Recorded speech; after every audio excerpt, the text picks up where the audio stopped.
লাগছে আমার চুলগুলো, পুরো নায়িকা। তোমরাও করালে চলে আসবে, ঠিক আছে? কোনো ভাবা চিন্তা না।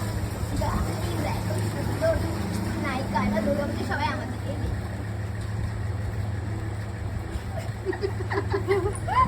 এটা আমার আগের বছরের স্মরণিং ছিল। তো দেখো চুলটা কত সুন্দর আছে, এখনো যেমন তেমনই আছে। আর ওর মুখ থেকেই শুনে নিই ওর কি হেয়ারের কোনো প্রবলেম হয়েছে কিনা। প্লাস ও আগেরবার অফারই করে গেছে, আর এবার না কোনো হেয়ারের ট্রিটমেন্ট করেছে না কিছু, তবু হেয়ারটা এত সুন্দর আছে। এবার বল তোর এক্সপিরিয়েন্স বল। মানে প্রচুর যেমন তেমনই, মানে চুলও ওঠেনি, মানে কোনো রকম প্রবলেম হয়নি। সেই হিসেবে গ্রোথে এত লম্বা হয়েছে, মানে এতটাই ছোট ছিল গ্রোথে এতটাই বেড়েছে।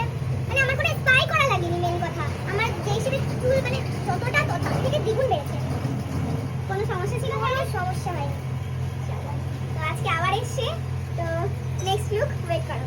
রিবন্ডিং এর আফটার লুক কমপ্লিট। তো রেজাল্ট তোমরা দেখতেই পাচ্ছ। ওর হেয়ারটা খুব খুব খুব সুন্দর হয়েছে এবং ভীষণ ভীষণ ভীষণ ভালো লাগছে। আমার তো খুব ভালো লাগছে। দেখো পুরো হেয়ারটা আমি পুরো লংয়ের উপরেই রাখার চেষ্টা করে। তো চলো, এই যে পিয়ার আফটার লুক কমপ্লিট। তো পিয়ার এক্সপিরিয়েন্সটা এবার শুনে নিই, বলো। এই যে মানে আগে তো একবার করেছি, 1.5 বছর হয়ে গেছে যেটা করেছি। করার পরেও মানে এর হাফ ছিল, তার 2 ডবল বেড়েছে, দেখতেই পাচ্ছ তোমরা।